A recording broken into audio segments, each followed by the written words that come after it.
Good morning student and Sarvodaya नमस्कार। पिछले class में मैंने कोलेट्रल लोन एक्टिविटीज़ के बारे में, बैंक के बारे में पढ़ाया था मैंने। इस क्लास में मैं पढ़ाऊंगा आपको working of cooperatives and people take loans from cooperative. Cooperatives होता क्या है, कैसे वर्क करता है और कैसे लोग वहाँ से लोन्स लेते हैं।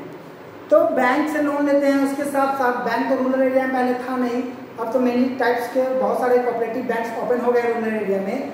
तो उसके लिए लोन इजीली प्रोवाइड नहीं होता रूरल एरिया में, जैसे फार्मर्स को, वर्कर्स को नहीं होता था। तो इसलिए वो लोग क्या करते थे, कोऑपरेटिव से लोन लेते थे।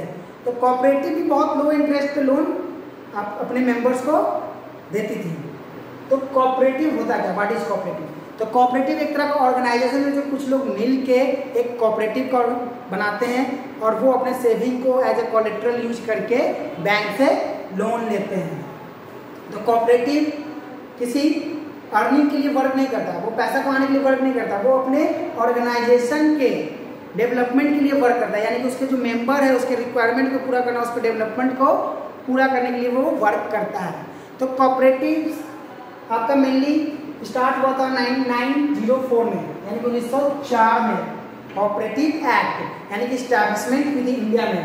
उसके बाद 1912 में यानी कि 1912 में कोऑपरेटिव एक्ट आया, यानी कि नए नए कोऑपरेटिव ऑर्गेनाइजेशन को बनाया जाए और विस्तार किया जाए। गांव-गांव जाके उसके नए नए बिल्डिंग ब्लॉक्स ऑर्गेनाइजेशन को बनाया जाए, उसके काम को विस्तार किया जाए, ऑडिटिंग किया जाए, लोन दिया जाए क्रेडिट पे और उससे बढ़ाया जाए। उसी साथ उसको कोऑपरेटिव को इंडियन गवर्नमेंट ने आज़ादी के बाद आरबीआई के तहत लाया। कब? कोऑपरेटिव सोसाइटी एक्ट के तरफ। कब? कोऑपरेटिव सोसाइटी एक्ट की तरफ 1949 में ये आरबीआई के अंदर आया। और फिर इसको आरबीआई अपने अंदर देखने लगा, उसका भी जो भी लॉ होगा, उसको मॉनिटरिंग का पर्पस, उसके पे जो रूल्स लागू होगा वो आरबीआई के अंदर भी ये आने लगा कोऑपरेटिव। फिर 1995 में इस पे आरबीआई का लॉ भी लागू होने लगा। जो भी लॉ बैंक पे लागू होगा वो कोऑपरेटिव पे भी लॉ लागू होगा। तो कोऑपरेटिव बहुत डिफरेंट टाइप्स के होते हैं, बहुत अलग अलग ऑर्गेनाइजेशन होते हैं, जैसे farmer cooperative, industrial cooperative, weaver cooperative, worker cooperative. तो अलग अलग लोग के अलग अलग जगह पे अलग अलग लोग के डिमांड के अनुसार वहाँ पे कोऑपरेटिव का निर्माण किया गया। जैसे फार्मर कोऑपरेटिव, तो फार्मर कोऑपरेटिव क्या करेगा, फार्मर को लोन देगा, अपने एरिया के फार्मर को लोन देगा। किस लिए? खेती करने के लिए, फार्मिंग इक्विपमेंट यानी कि मशीन्स खरीदने के लिए, टूल्स खरीदने के लिए, बीज खरीदने के लिए, सीड्स वगैरह, खाद खरीदने के लिए, फर्टिलाइजर खरीदने के लिए वो लोन प्रोवाइड करेगा और फिर उससे लोन लेके वापस बैंक को चुकाएगा। तो उसी तरह इंडस्ट्रियल कोऑपरेटिव क्या होगा, इंडस्ट्रीज को लोन देगा, सिर्फ इंडस्ट्री डेवलपमेंट के लिए। जहाँ जहाँ फैक्ट्री है, फैक्ट्री को डेवलप करने के लिए वो क्या करेगा, इंडस्ट्रीज को लोन देगा। तो आपका फार्मर कोऑपरेटिव में कौन मेंबर होंगे, फार्मर लोग ही होंगे। इंडस्ट्रीज कोऑपरेटिव मेंबर कौन होंगे, इंडस्ट्रीज वाले जो फैक्ट्री ओनर्स वगैरह होंगे वो होंगे। वर्कर कोऑपरेटिव में क्या होंगे, जो वर्कर लेबर वगैरह होंगे फैक्ट्रीज के, वो सब क्या होगा, वो वर्कर कोऑपरेटिव में होंगे। फॉर एग्जांपल गवर्नमेंट कोऑपरेटिव भी रन करता है आपका, जैसे east India railway, Indian railway का भी कोऑपरेटिव चलता है, east India railway cooperative bank, जिसमें क्या होता है, जितने भी आपके ईस्ट इंडिया में एम्प्लॉय है रेलवे के, वो उसमें अपना बैंक कोऑपरेटिव बैंक में ही पैसा जमा करते हैं और वहीं से वो लोन लेते हैं। तो देखिए क्या होता है, अब 20 मेंबर है फार्मर का। फॉर एग्जांपल आपको यहाँ से पटना ज्यादा दूर नहीं, सोनपुर में, कहाँ पे, सोनपुर गांव में कृषक कोऑपरेटिव है। क्या है, कृषक कोऑपरेटिव। ये फार्मर कोऑपरेटिव है, तो कृषक कोऑपरेटिव ऑर्गेनाइजेशन है सोनपुर में, यहाँ से करीबन 20-25 किलोमीटर दूर। वहाँ पे कृषक कोऑपरेटिव जो फार्मर को, किसानों को लोन देता है, क्या करता है, किसानों को लोन देता है। और उस कोऑपरेटिव के कितने मेंबर हैं, 2300 मेंबर है। कृषक कोऑपरेटिव कितने फार्मर मेंबर है, 2300 मेंबर्स उसमें हैं। और ये मेंबर्स क्या करते हैं, अपने कुछ सेविंग्स को उस कोऑपरेटिव में सेव करते हैं और वो कोऑपरेटिव क्या करता है, उसी सेविंग को एज ए कोलेट्रल यूज करके बैंक से लोन लेता है और उस लोन को क्या करता है, लोन लेता है, बैंक इसको लोन देती है, फिर वो लोन को क्या करता है, अपने मेंबर के नीड के अनुसार लोन को डिस्ट्रीब्यूट कर देता है अपने मेंबर्स में। जिसको जरूरत होगी वो मेंबर अप्लाई करेगा लोन के लिए और वो लोन उसको डिस्ट्रीब्यूट कर देगा। और वो लोन डिस्ट्रीब्यूट क्यों करेगा, किस लिए करेगा, वो डिस्ट्रीब्यूट इसलिए करेगा कि वो जो फार्मर मेंबर है वो अपना खेती करे, खेती के टूल्स खरीदें या किसी खेती करने के लिए मशीन खरीदें, वो इसी के लिए वो लोन प्रोवाइड करता है कृषक कोऑपरेटिव। फार्मिंग है, फार्मिंग कोऑपरेटिव का टाइप्स है, तो ये फार्मिंग लोन प्रोवाइड कराता है। तो मान लीजिए 2300 मेंबर है आपका, 2352 मेंबर है किसी कोऑपरेटिव का, तो अगर 100 रुपये भी डेली वो सेव करते हैं कोऑपरेटिव बैंक में, मान लीजिए 100 रुपये पर डे, 50 रुपये ही पर डे, 10 रुपीज़ ही पर डे, तो पर डे कितना सेविंग हो जाएगा उसका 23,000। तो महीने का कितना सेविंग होगा, अब 30 से इसको मल्टीप्लाई कर सकते हैं, 24 से मल्टीप्लाई कर दीजिए, तो ये महीने का सेविंग होगा।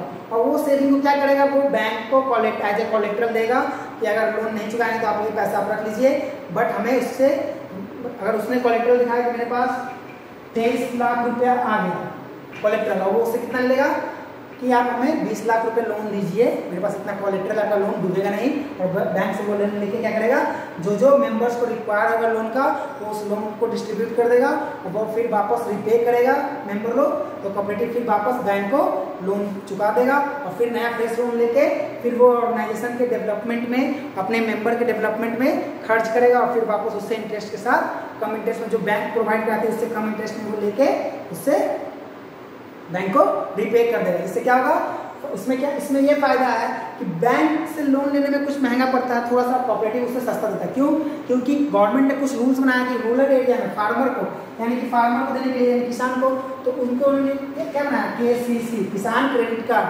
किसान क्रेडिट कार्ड के तहत क्या होता है, किसानों को बहुत कम इंटरेस्ट रेट पे लोन मिलता है और टाइम पीरियड ज़्यादा मिलता है। तो कोऑपरेटिव क्या करता है, किसान क्रेडिट कार्ड के स्कीम के थ्रू बैंक से लोन लेता है और किसान को कम इंटरेस्ट पे लोन देता है, जिससे किसान को क्या, बैंक से भी सस्ता लोन मिल जाता है। ठीक है। अब वर्कर है, तो वर्कर क्या करेगा, वर्कर का ऑर्गेनाइजेशन क्या करेगा कि अगर बैंक उसको 8%, 8.5% पे लोन दे रही है वर्कर को, तो वर्कर लोग क्या करेगा, बैंक से बोलेगा कि हम लोग एक ऑर्गेनाइजेशन रन करा रहे हैं, वर्कर लोग जो काफ़ी डेली बेसिस पे कमाते हैं, तो आप हमें 7.5 पे लोन दे दीजिए, हम आपको रिपे कर देंगे टाइम में। तो बैंक उसको लोन दे देता है गवर्नमेंट स्कीम के थ्रू, सब्सिडी के थ्रू, गवर्नमेंट सब्सिडी चला रखी है वर्कर के लिए, गरीब लोगों के लिए। तो ये काफ़ी पॉपुलर हुआ इंडिया में। क्यों, क्योंकि इसमें ज़्यादा बॉरोवर, यानी कि कोई कोलेट्रल आपको देना नहीं है, कोई कोलेट्रल तो आपको देना नहीं है, कोऑपरेटिव को कोई कोलेट्रल देना नहीं देना है, तो इससे कोलेट्रल नहीं, जिसके पास कोलेट्रल नहीं है, जिसके पास ज़्यादा फॉर्मल वे में डॉक्यूमेंट्स नहीं है, तो वो बैंक को परेशानी करती है, तो वो कोऑपरेटिव से ले लेगा।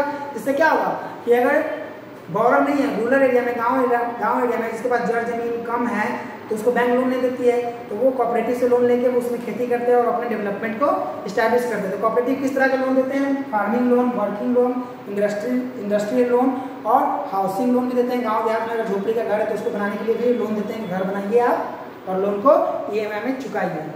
फॉर एग्जाम्पल, इसका बहुत बड़ा एग्जाम्पल पूरे वर्ल्ड में है आपका ग्रामीण बैंक, क्या, ग्रामीण बैंक ऑफ बांग्लादेश, उसी के तर्ज पे इंडिया में भी ग्रामीण बैंक खोला गया है। हम लोग ग्रामीण बैंक ऑफ बांग्लादेश के बारे में आगे पढ़ेंगे। अब हम लोग पढ़ते हैं सेल्फ हेल्प ग्रुप, क्या, self help group, SHG, self help group. तो सेल्फ हेल्प ग्रुप क्या है, ये हमारे गांव के वोमेन्स लोग ने एक ग्रुप बनाया, 15 से 20 लोगों का, औरतों का ग्रुप बना और वो अपने सेविंग को सेव करने लगे टाइम टू टाइम।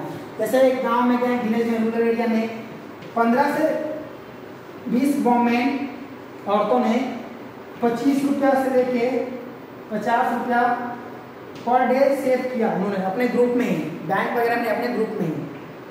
और उसी मेंबर में से 15 से 20 मेंबर को जिसको लोन की जरूरत पड़ी वो लोन उसको दिया गया, यानी कि वो लोन उसको दिया गया, यानी कि 20 लोग मिल के 25 रुपया सेव किए पर डे, तो कितना होगा, 10 लोग 500 रुपया पर डे, तो महीने का 15,000, यानी कि महीने का 15,000 उन्होंने सेव किया अपने ग्रुप में।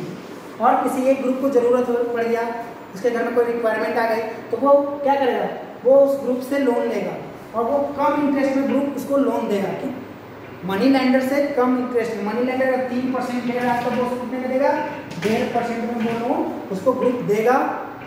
और ये ग्रुप का ये फायदा है, कोई बॉरोर आपको कोलेट्रल रखने की जरूरत नहीं पड़ेगी और वो ग्रुप उसको लोन देगा और वो उससे कमाएगा, अर्न करेगा और फिर सब लोग मिलकर फिर से लोन उसको वापस करेंगे।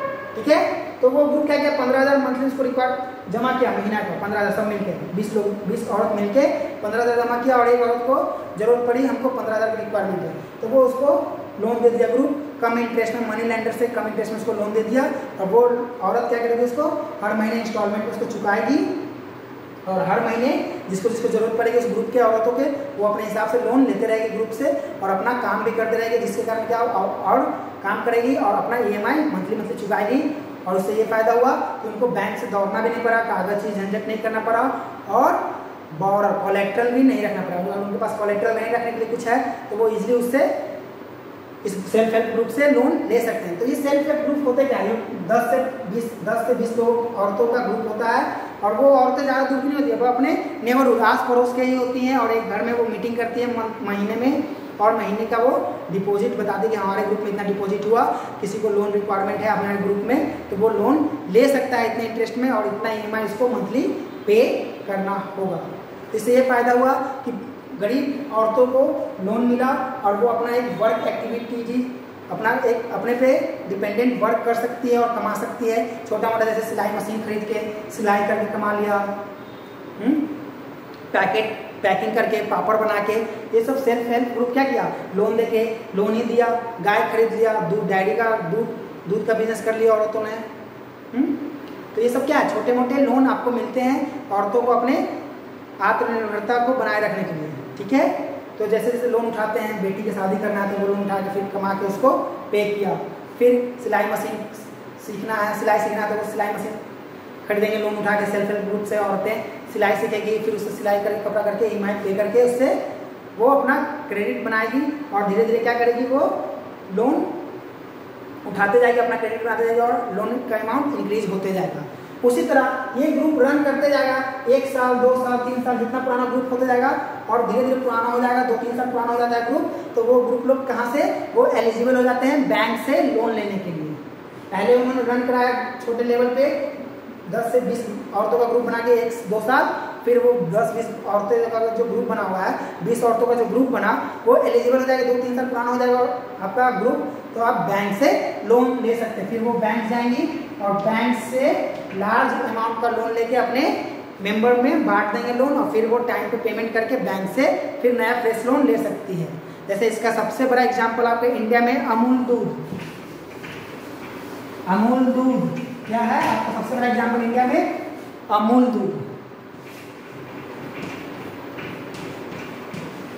दूध जो गुजरात के एक छोटे से विलेज से औरतों का 10-20 औरतों का समूह ने स्टार्ट किया था। अमूल दूध 10 छोटे से समूह ने स्टार्ट किया था और ये इंडिया का सबसे बड़ा अभी दूध कंपनी बनी हुई है और सबसे बड़ा प्रोड्यूसर है दूध का इंडिया में। तो ये आप समझ सकिए, इसने प्रूफ किया कि औरतें डिपेंडेंट नहीं है, इंडिपेंडेंट हो सकती है और उनको कोई बॉर्डर रखने की जरूरत नहीं है, बस वो अपना ग्रुप बनाए और आपस में कुछ सेविंग करे और उससे लोन लेके अपने आप को आत्मनिर्भर बनाए और वो डोमेस्टिक एक्टिविटीज में गुड्स को प्रोड्यूस करके वो सेल कर सकती है मार्केट में। तो इन्होंने ये प्रूफ किया, अमूल दूध ने प्रूफ किया कि इंडियन वोमेन्स भी, औरत भी आत्मनिर्भर है, इंडिपेंडेंट हो सकती है, बट उन्हें कुछ हेल्प की जरूरत है जो हमें इनिशिएट करना होगा। और उन्होंने इनिशिएट किया, उन्हें लोन किसी ने नहीं दिया तो अपना ही एक ऑर्गेनाइजेशन रन किया, सेल्फ हेल्प ग्रुप बनाया SHG और उन्होंने अपने सेविंग से गाय खरीदा और उससे डेयरी फार्म रन किया और देखते देखते वो बिजनेस काफ़ी बड़ा हो गया। तो ये गुजरात के विलेज में आपको ज़्यादा देखने को मिलेंगे, अभी बिहार में भी ये पैर पसारने लगा है और कमेटी लेवल पे भी अपने आप अपने अगर आपका एरिया बहुत ज़्यादा डेवलप नहीं है तो आप देख सकते हैं कि आपके घर के अगल बगल में भी 10-20 औरतें बैठ के कमेटी चलाती है और एक औरत को लोन देती है और फिर वो मंथली पेमेंट करती है। ठीक है, 10 से 20 हज़ार का लोन वो प्रोवाइड करती है। आप इसका best example self help group का ले सकते हैं बांग्लादेश ग्रामीण बैंक। क्या? बांग्लादेश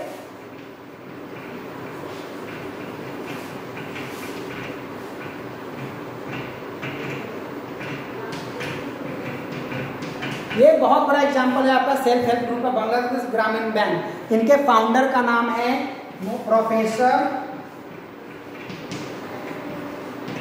मोहम्मद यूनुस। तो इसके प्रोफेसर का नाम, इसके फाउंडर का नाम क्या है आपके बांग्लादेश ग्रामीण बैंक के फाउंडर का नाम है आपका प्रोफेसर मोहम्मद यूनुस। इन्होंने $27 औरतों को दिया था। कब स्टैब्लिश किया था? 1970 में। कब? 1970 1970 में इनकी स्टार्टेड।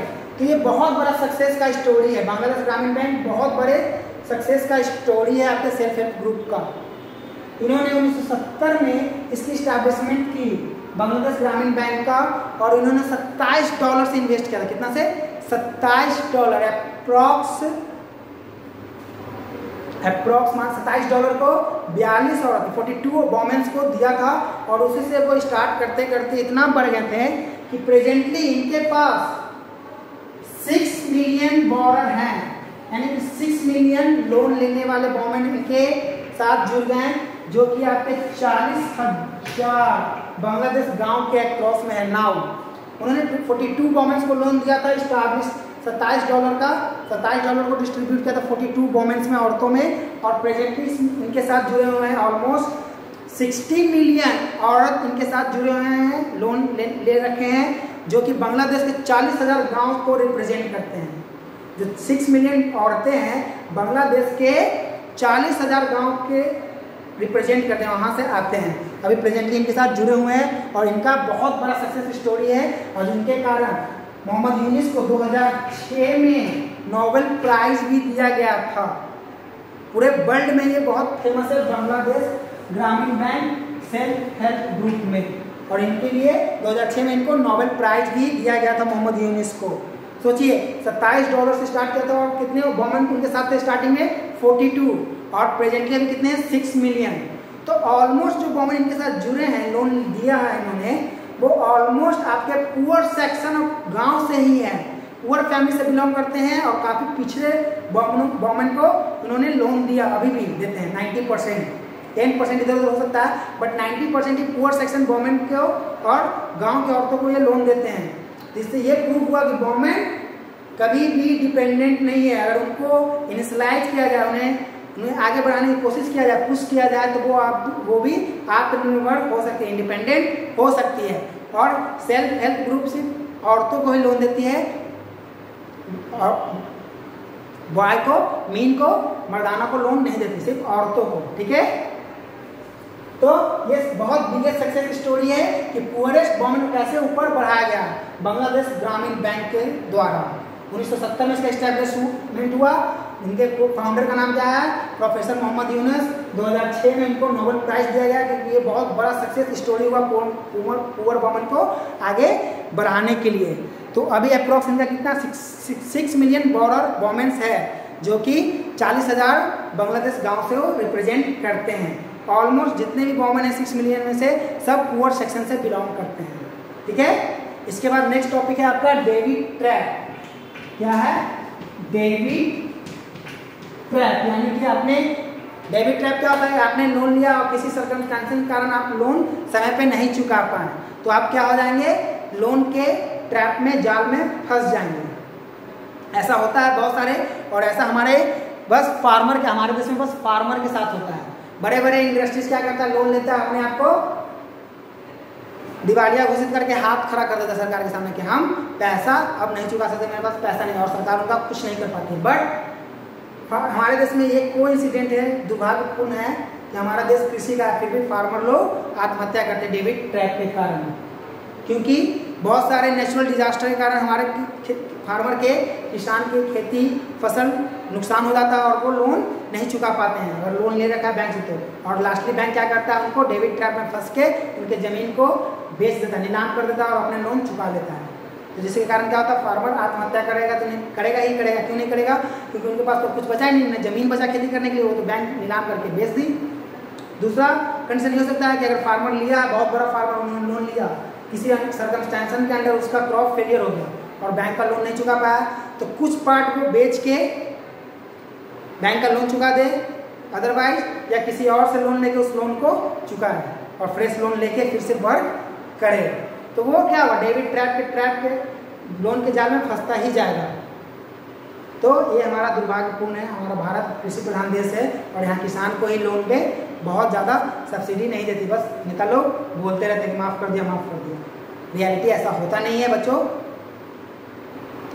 इसके बाद अब आइए लास्ट टॉपिक इस चैप्टर का, चीट फंड। क्या है? Chit fund. तो चीट फंड मेनली होता क्या है? चीट फंड एक तरह का ऑर्गेनाइजेशन है जो डेली बेसिस पे लेबर वगैरह या चाय वाला, ठेला वाला, रिक्शा वाला कमाता है, वो अपने सेविंग को उसमें सेव करता है। तो चीट फंड मेनली क्या करता है? बिजनेस क्या चीट फंड का? तो चीट फंड क्या करता है? डोर टू डोर कलेक्शन करता है। डेली कमाने वाले रिक्शा, चाय वाला, वेंडर वाला, ऑटो वाला, डेली जो कमाते हैं उनसे वो क्या करता है? डेली बेसिस पे उससे सेविंग लेता है। 10 रुपया, 20 रुपया, 100 रुपया वो अपने इनकम के अनुसार उससे लेता है, वो सेविंग करता है ज़्यादा के, डोर टू डोर लेता है, उससे डिपॉजिट करता है और उस पैसे को डिपॉजिट उनके डिपॉजिट में क्या करता है? शेयर मार्केट में लगाता है, गवर्नमेंट बॉन्ड पे लगाता है, गोल्ड पे लगाता है, कंपनी किसी कंपनी में इन्वेस्ट करता है और जब वो उनका प्रॉफिट बढ़ता है, मैच्योरिटी होती है, तो वो उसमें क्या करता है? अपने ऑर्गेनाइजेशन का जो भी खर्चा है, एडमिनिस्ट्रेटिव चार्ज है, उसको काट के उनको वापस कर देता है। अभी सुना होगा कोलकाता में चीट फंड घोटाला, ममता बनर्जी फंस रही थी, बहुत सारे कमिश्नर, पुलिस कमिश्नर कोलकाता के फंस गए थे चीट फंड घोटाला। इन बिहार में भी हुआ था जेवीजी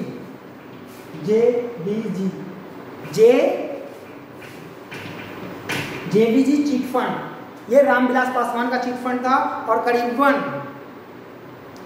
40 करोड़ रुपए लेके पब्लिक का भाग गया था। तो चीट फंड भी ज़्यादा सेफ नहीं है। अभी मुंबई घोटाला भी देखा होगा, बीएमसी, कोलकाता चीट फंड घोटाला, जेवीजी चीट फंड घोटाला, ये बिहार का है जेवीजी।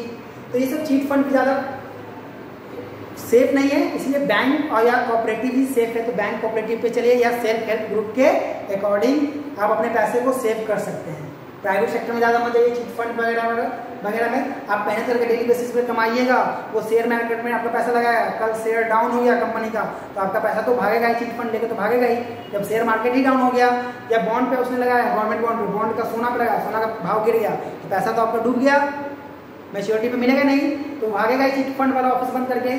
तो ये ज़्यादा सेफ नहीं है, बट मजबूरी है लोगों का कि चीट फंड पे करे वर्क, क्योंकि बैंक 10 रुपये प्रतिदिन जमा नहीं लेगी और बैंक जाने में भी बहुत सारा प्रॉब्लम है गरीब लोगों को, पढ़े लिखे भी नहीं होते इतने, रिक्शा वाले, ठेला वाले, चाय वाले, इसलिए वो लोग मजबूरन बस चीट फंड पे ही वर्क करते हैं, इन्वेस्ट करते हैं, डिपॉजिट करते हैं। तो अगर चीट फंड पे डिपॉजिट करना है तो अच्छे से उसके बारे में जानकारी ले लें कि वो और रजिस्टर्ड है, गवर्नमेंट उस पर रूल वगैरह लगाएगी नहीं, लगा रखी है, लॉ वगैरह बना रखी है कि नहीं, ठीक है, तभी चीट फंड पे इन्वेस्ट कीजिए। इसी के साथ आपका चैप्टर 3 खत्म हुआ बच्चों। इसके कुछ क्वेश्चन आंसर मैं आपको पीडीएफ में भेज दूंगा, इंपॉर्टेंट क्वेश्चन जो आप मेरे नोट से कर सकते हैं अपने फेयर कॉपी में। और एक बात, सीबीएसई ने 30% 9 से क्लास 12 तक के सिलेबस में रिडक्शन लाया है, रिड्यूस किया है, बट अभी तक उसका चैप्टर डिसाइड नहीं हुआ है कौन कौन से चैप्टर रिड्यूस हुए। तो आप पढ़ते रहिए, जो चैप्टर रिड्यूस होगा उसको छोड़ देंगे, रिवीजन नहीं कराएंगे, बट अभी पढ़ते रहिए कंटिन्यूस। मैं फिर से बच्चों से अनुरोध करता हूँ कि पटना सिटी में कोरोना वायरस का बहुत वर्स्ट कंडीशन है, इसलिए आप घर से बाहर ना निकले, घर में रहें, सुरक्षित रहें। धन्यवाद।